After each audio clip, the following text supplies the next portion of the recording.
KTO Radio présente À haute voix, la lecture intégrale des œuvres spirituelles majeures. Aujourd'hui, Augustin ou le Maître est là de Joseph Malègue.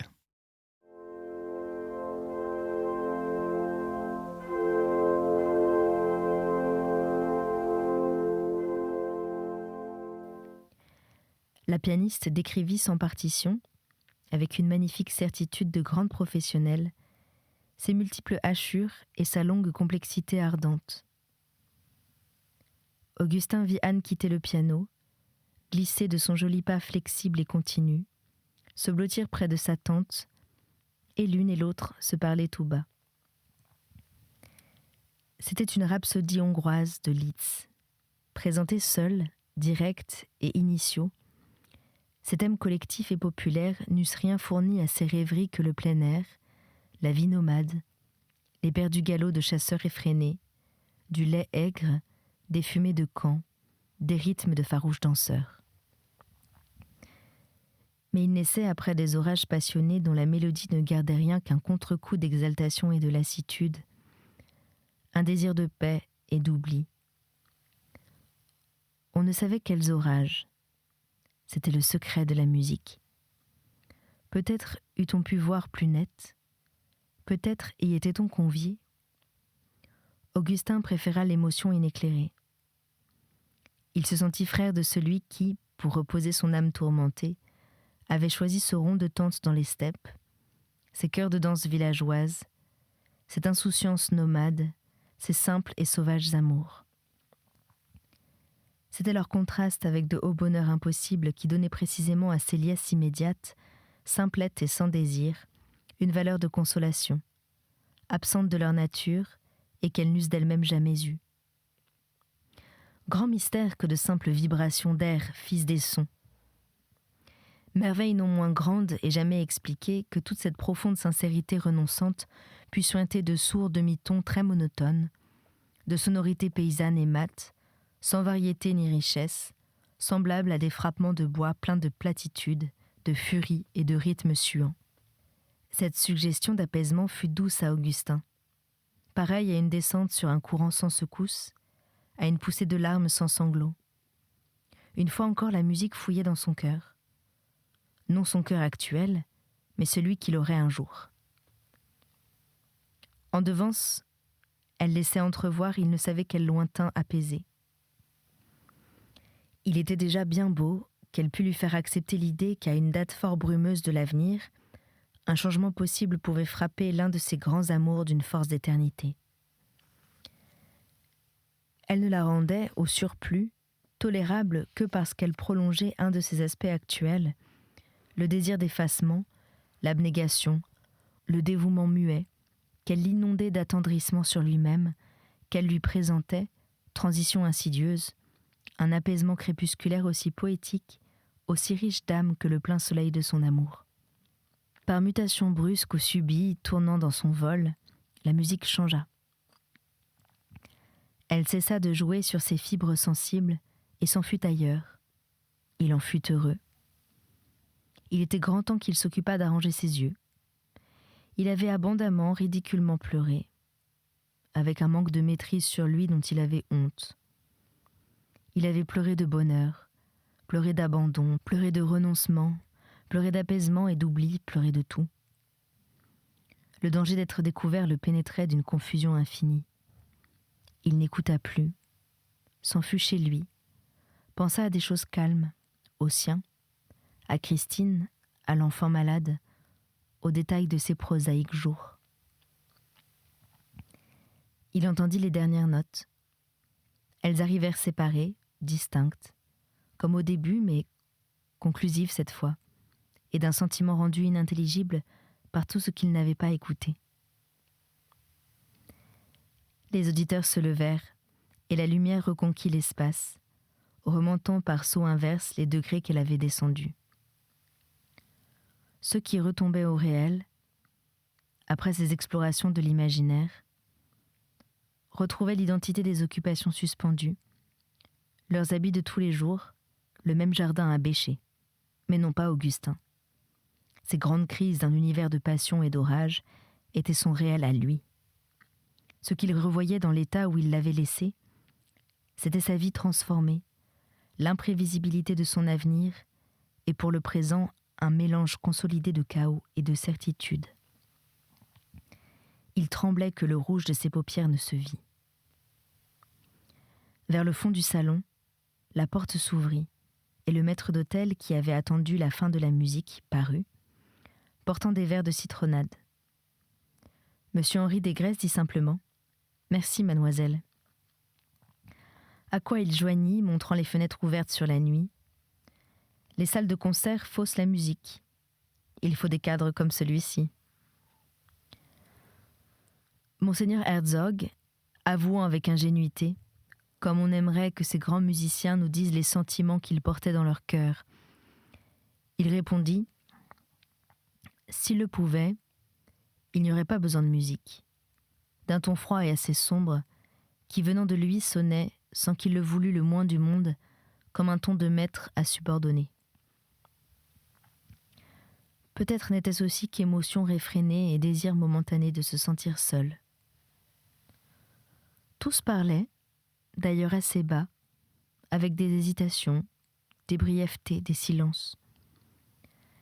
Les fragiles inspirations musicales, nées et développées dans la nuit, n'avaient pas encore achevé de mourir, et il était convenable d'entourer de recueillements pieux et de respect les belles vapeurs sonores en train de s'évanouir dans la lumière. Augustin dit qu'on se sentait en face d'une interprétation si parfaite qu'au bout de quelques mesures, toute idée d'intermédiaire disparaissait. On se trouvait devant l'œuvre même, tant ses intentions semblaient se réaliser toutes seules et fidèlement. Cette exécution ressemblait à une glace ronde éclairant la musique et large ouverte sur son cœur. Le visage glacé de la pianiste eut un sourire de remerciement plutôt que de plaisir. Cependant, dit-elle, ces grands Steinway ont peut-être un peu trop d'éclat. Je préférais parfois un simple Pleyel. Le plateau des citronnades les réunit tous les 6. La pianiste n'avait pas éteint les 2 ampoules roses. Leur halo persistait oublié. Monsieur Henri Desgresses parlait maintenant à Monseigneur Herzog d'un air d'amitié et d'aménité parfaite. Anne mêlait des sucres, agitait des cuillères au fond de longs verres fins, avec lenteur et un léger bruit de cristal. Augustin, immobile et silencieux, s'absorbait sur le jeu de la jeune main pure et le mouvement giratoire de la petite cuillère en vermeil. Elle leva les yeux sur lui, renversa imperceptiblement la tête, lui sourit. Augustin sentit dans sa conversation une nuance singulière.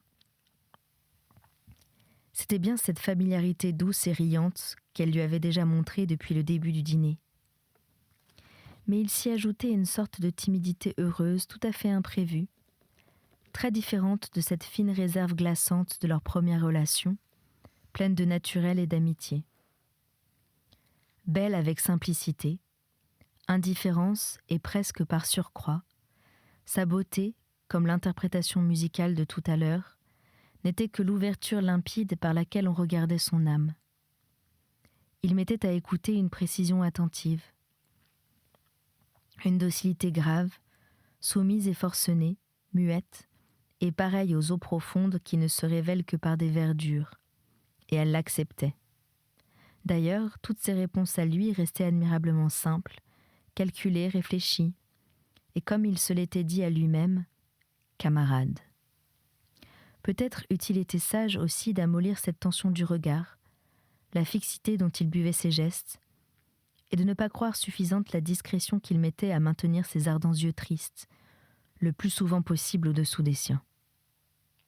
Anne avouait qu'elle avait été extrêmement touchée par le Chopin des adieux.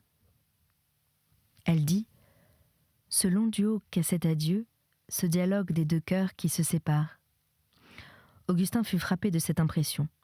Anne avait cru voir que 2 personnes souffraient également. Lui n'entendait qu'une seule plainte. Les duos évidents, n'étant que citations, chargés d'interrompre et d'alléger ce long remâchement de douleur.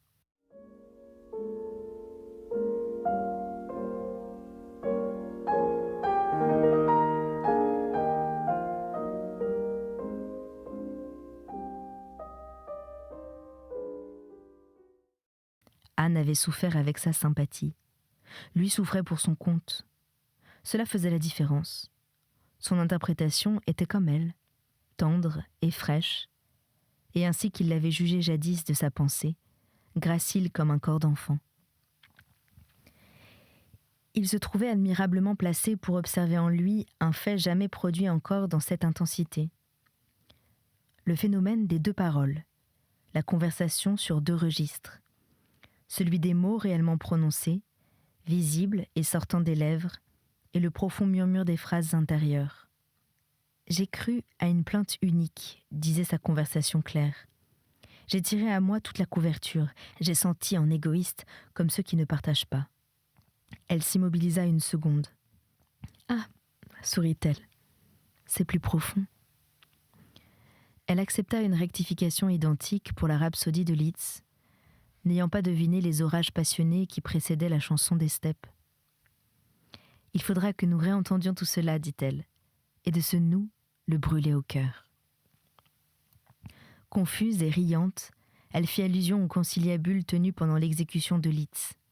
« Je m'accuse aussi de trop de distraction. » Elle jouait avec l'extrémité de l'écharpe bleue, sa petite tête penchée un court instant sur l'épaule, évitant à demi ce regard qui la buvait, un pâle rose pastel étendu sur le visage, en une expression qu'il n'avait pas encore vue.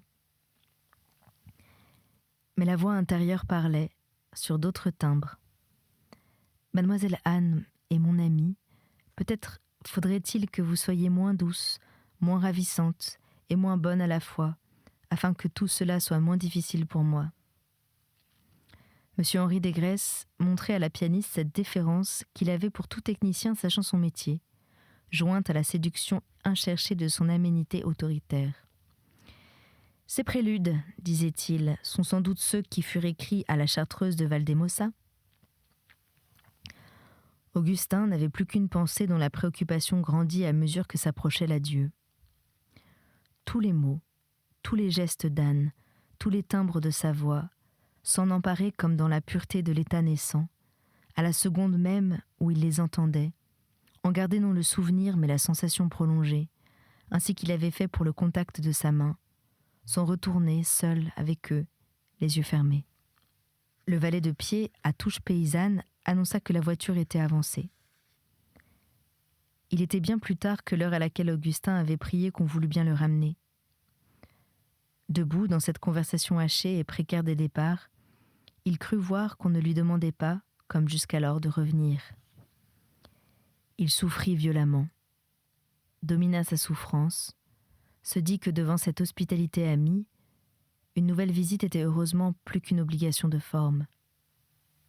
« Y a-t-il un jour où vous me permettrez de venir vous remercier, madame ?» Il ne s'était jamais senti plus raidi et plus angoissé.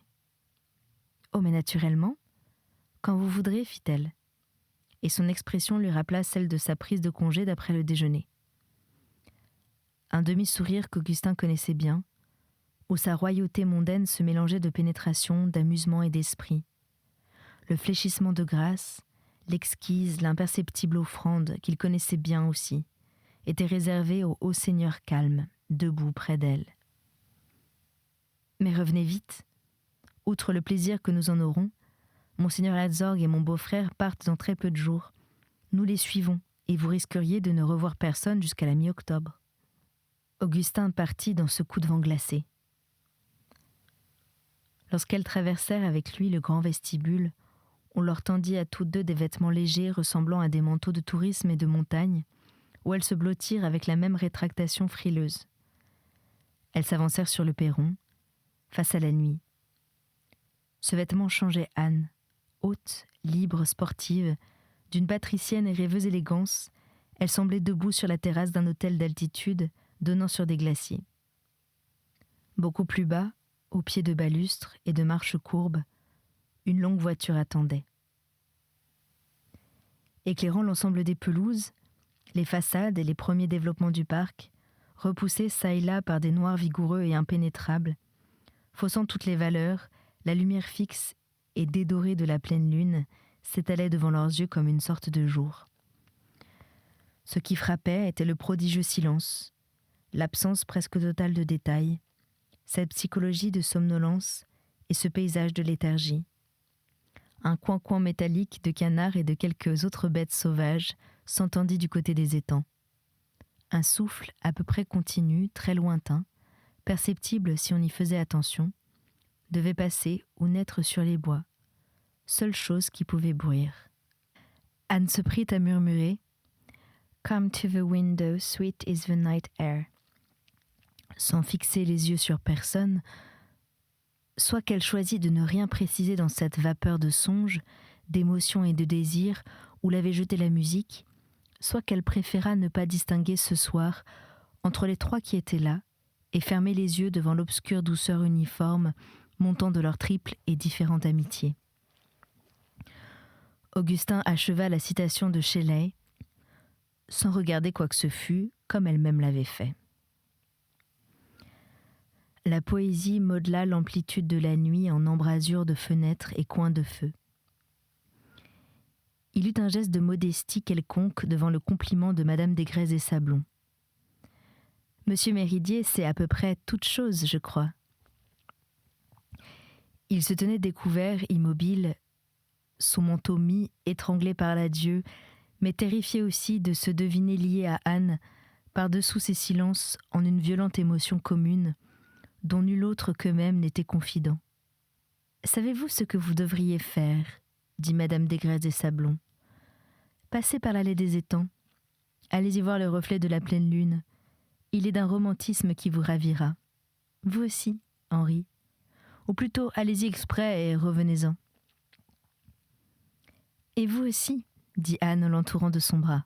« Et nous aussi, fit-elle. » La douce et longue voiture y fut en quelques souffles. Nul ne parlait. Sur le siège du fond, Anne était blottie entre oncle Henri et sa tante. En face d'eux, sur un siège pivotant, Augustin regardait droit devant lui, à l'infini, tout son visage immobile et fermé. Le pressentiment d'une sympathie que la dernière attitude d'Anne lui montrait grandissante continuait d'épouvanter son âme. Ils virent la nouvelle forme du paysage lunaire sans prendre le temps de descendre. La surface de l'étang et l'entourage des bois baignaient dans une vapeur dorée d'incantation. L'ensemble du ciel et des eaux formait une seule imprécision immense, une fluidité coupée par la noirceur horizontale des rives. Sur le chemin de lune, un glacis ondulé de rides et vaguelettes remuait, criblé d'étincelles, de clinquants, de paillettes, de résilles et de filets de feu, comme pour une fête donnée sous les eaux. La lune du ciel restait fixe et parfaitement ronde au centre de son néant bleu-noir. Mais la lune des eaux, pareille à une lanterne vénitienne, tremblante et ovalisée, dansait dans le vent de nuit au milieu de cette verroterie et menaçait de prendre feu. Madame Desgrais et Sablon dit avec une extrême élégance d'articulation et quelque lenteur mélancolique « Tout ce décor, assez conventionnel, ne laisse pas de vous toucher. » Pour voir ce paysage, Anne dut quitter l'adossement capitonné du fond. Augustin vit se pencher entre lui et la glace latérale, le peluche manteau de montagne et la douce surface de ses cheveux. Il était assez près d'elle pour en sentir le léger parfum humain. Mais il se recula, sur le strapontin d'un mouvement d'apparence fortuite, en une impassibilité égale à celle de M. Henri Desgrais. Lorsqu'ils revinrent, Monseigneur Herzog les attendait sur le perron. Coiffé, en douillette, muni d'un paquet de lettres, il paraissait vouloir profiter du voyage pour les porter jusqu'à la gare, à l'express de nuit. Augustin ne comprit pas. N'aurait-on pu l'en charger lui-même ou le chauffeur ? Il se désola. Il avait un besoin fou de solitude. La perspective d'une conversation, même raréfiée, même réduite à 3 mots, le meurtrissait. Le valet de pied de tout à l'heure, porteur d'une panneraie de roses, vint la placer près du chauffeur. L'explication tomba du haut du perron. « Ces roses sont pour votre mère et votre sœur, puisque ces dames ne consentent pas à venir les chercher. Dites à votre mère tout le plaisir que nous fait l'amitié de son fils. » La puissante voiture fila, en une douceur de fuite où s'évanouissait tout son poids. Les yeux fermés, enfoncé dans le capitonnage à la juste place où s'était appuyée Anne, Augustin s'absorbait dans un silence forcené. Il devina vaguement le passage de la conciergerie, l'arrivée sur la route, la saveur différente de la nuit, l'odeur plate et rustique des terres. C'est là qu'il reçut le coup qui l'écrasa. « Monsieur Méridier, dit monseigneur Herzog, qui n'avait pas encore parlé, je viens d'être chargé par madame Desgresses, il y a, dirais-je, quelques minutes, d'une mission auprès de vous qui ne peut, je crois, que vous être agréable. » Brusquement penché en avant, Augustin fixa l'évêque. « Je dirai tout de suite l'essentiel. Une démarche de vous en vue d'obtenir la main de mademoiselle de Préfailles serait examinée avec sympathie. » Cette sensation qu'il avait déjà éprouvée, qu'il croyait être celle dont on perçoit intérieurement la lividité du visage, revint, grandit avec une douceur d'évanouissement. L'évêque parut parler d'une voix très assourdie, derrière un monceau de coton. Puis Augustin se retrouva renversé en arrière, dans les profonds coussins pullman, en un vertige finissant, plein de faiblesse, de chaleur glacée et de saccades de larmes mêlées au martèlement désordonné de son cœur.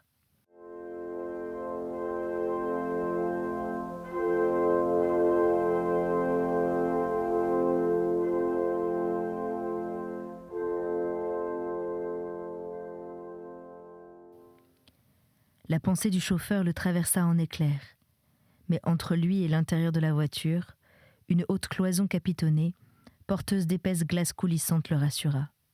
« mon enfant, disait l'évêque, dont les deux mains s'étaient posées sur son bras. J'aurais dû prendre plus de ménagement. À mon âge, on ne soupçonne pas. » La voiture lancée sur la route nationale jetait derrière elle les troncs de platane et leurs feuillages. Les lumières de la ville s'apercevaient déjà droit devant eux. « Je ne vous cacherai évidemment rien, monseigneur, dit Augustin, d'un débit encore faible, en s'essuyant largement le visage. Cette petite scène a parlé pour moi. Écoutez, mon enfant, vous me permettrez de vous appeler ainsi, n'est-ce pas ? » Puis, tandis qu'il gardait une main sur la sienne, il ouvrit de l'autre la glace coulissante. « Voulez-vous passer par la gare d'abord ?» Le chauffeur inclina la tête. « Sans quoi nous n'aurions pas le temps, » expliqua-t-il en fermant la glace. « Voici les paroles de monsieur Henri Desgresses, madame Desgresses étant présente. Ce jeune homme ne parlera jamais. La première démarche doit venir d'ici. » « 2 mots, monseigneur, » interrompit Augustin. « Pour vous seul. Jamais, en effet, je ne me serais permis de penser à mademoiselle de Préfailles comme à une fiancée. Je m'étais même promis la première fois de ne jamais retourner là-bas. À supposer que j'ai pu, ajouta-t-il sourdement. Monseigneur Herzog écoutait sans interrompre, tel un récit difficile au confessionnal. Augustin dut remonter jusqu'au dire de Marguillier, jusqu'aux folles possibilités entrevues. Puis, comme au palais, il passa les aveux jusqu'au bout. En grande honte et sincérité, il expliqua quels espoirs insensés animaient l'exposé de la pensée religieuse qu'il lui avait présenté, il y avait quelques jours, d'aspect si objectif, si désintéressé, si nourri de motifs éternels. Maintenant, vous savez tout. La voiture stoppa près de l'octroi. Un gabelou gras, manchot, à médaille militaire, un foulard remplaçant le faux col, tenta, hors de son rez-de-chaussée, 2 pas traînards, plein d'une nonchalance sans façon. Mais le chauffeur fit « non » de sa tête correcte et redressée. Il n'y a, fit l'évêque, en tout cela aucune faute. Et peut-être la Providence a-t-elle voulu me faire donner ainsi par vous les renseignements qui m'étaient nécessaires et qui, bien entendu, m'ont été demandés.